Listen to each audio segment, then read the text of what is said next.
মেয়েরা ভাবে ছেলেদের জীবন কত সুন্দর। তারা চাইলে স্বাধীনভাবে ঘুরতে পারে, আড্ডা দিতে পারে, রাত বেরোতে বাড়ি ফিরতে পারে, যা ইচ্ছে তাই করতে পারে। মেয়েরা চাইলে তা পারে না। যত নিয়মকানুন সব মেয়েদের জন্য বাধা। আজ সব মেয়েদের বলতে চাই, স্বাধীনভাবে ঘোরা, রাত্রে বাড়ি ফেরা কিংবা পাড়ার দোকানে সিগারেট জ্বালিয়ে ধোঁয়া ওড়ানোই ছেলেদের জীবন না। ছেলেদের জীবন মানে সংগ্রাম, যে সংগ্রামের চিহ্ন লেগে থাকে লোকাল বাসের হাতলে, ছেঁড়া জিন্সের পকেটে, ছেঁড়া জুতোর তলায়। মেয়েরা জন্ম নেবার পরেই বাবা মা স্বপ্ন দেখে ভালো কোনো রাজকুমারের হাতে তুলে দেবে। ছেলের বেলায় তা হয় না। ছেলেদের জন্মাবার পরেই মাথায় বীজ ঢুকিয়ে দেওয়া হয়, প্রতিষ্ঠিত হতে হবে।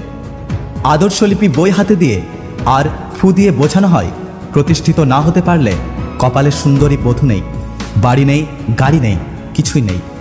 একটু বড় হতে না হতেই মেয়েরা সুন্দরী হওয়ার প্রতিযোগিতায় নেমে পড়ে। স্নো কিউটস, মেকআপ বক্স, চুড়ি, শাড়ি তাদের নিত্যানন্দ দিনের সঙ্গী হয়। ছেলেদের বেলায় তা হয় না। সৌন্দর্য ছেলেদের ফ্যাক্ট না, ছেলেদের সংগ্রাম করতে হয় প্রতিষ্ঠিত হওয়ার জন্য। দেখতে সালমান খান কিংবা শাহরুখ খানের মতো সুদর্শন ছেলেরাও প্রতিষ্ঠিত না হতে পেরে অনাদরে পড়ে থাকে জরজ সন্তানের মতো। প্রতিষ্ঠিত না হতে পারলে ছেলেদের জীবনে প্রেম টেকে না, প্রিয়তমা থাকে না। পাশের বাড়ি গীতামিতারাও পাশ কাটিয়ে চলে যায় অন্য কারো হাত ধরে। এ যুগের মেম সাহেবরা নিরাপদ আশ্রয় খোঁজে না, খোঁজে সচ্ছল আশ্রয়। তারা চায় শাড়ি, গাড়ি, বাড়ি আর অফিস ফেরত স্বামী। এই সব পূরণ করতেই ছেলেদের সংগ্রাম করতে হয়। ছেলেদের সংগ্রাম করতে হয় বাবা মার মুখ উজ্জ্বল করতে, পরিবারের দায়িত্ব নিতে, পরিবারের সবাইকে খুশি রাখতে।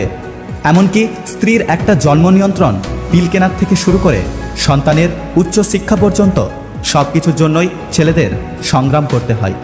মেয়েরা কিছু না পারলেও সমাধান আছে, বিয়ে দিয়ে দেওয়া। সেই বিয়েও আবার এলেবেলে কোনো ছেলের সাথে না। ঘরবাড়ি ভালো আছে, মেয়ে চালাতে পারবে, সুখে রাখতে পারবে, এরকম কাউকে। আর ছেলেদের কিছু না কিছু করতেই হবে। জীবিকার জন্য ছুটতে হয় পৃথিবীর এক প্রান্ত থেকে আরেক প্রান্তে। ছেলেরা স্বাধীনভাবে চলতে পারে হয়তো, তবে স্বাধীনভাবে কিছু ভাবতে পারে না। মায়া, মমতা, পিছুটান এগুলো তাদেরকে পরাধীন করে তোলে। পর্যাবৃত্ত গতির মতো বারবার ছুটেও ফিরে আসতে হয় নিজেদের দায়িত্ব, কর্তব্যের কাছে। সবাই বলে মেয়েরা বড় অসহায়। আমি বলি ছেলেরা, তাদের চাইতে বড় অসহায় আজকাল আর কেউ নেই। তারা শুধু ত্যাগ স্বীকার করতে জানে, অন্যকে সুখী রাখার জন্য দিনের পর দিন নীরবে চোখের জল ছড়াতে পারে। যদি ভিডিওটি ভালো লাগে পাশে থাকবেন, আর হ্যাঁ, নিজের খেয়াল অবশ্যই রাখবেন। দেখা হচ্ছে পরের ভিডিওতে। ততক্ষণ সুস্থ থাকবেন। Take care.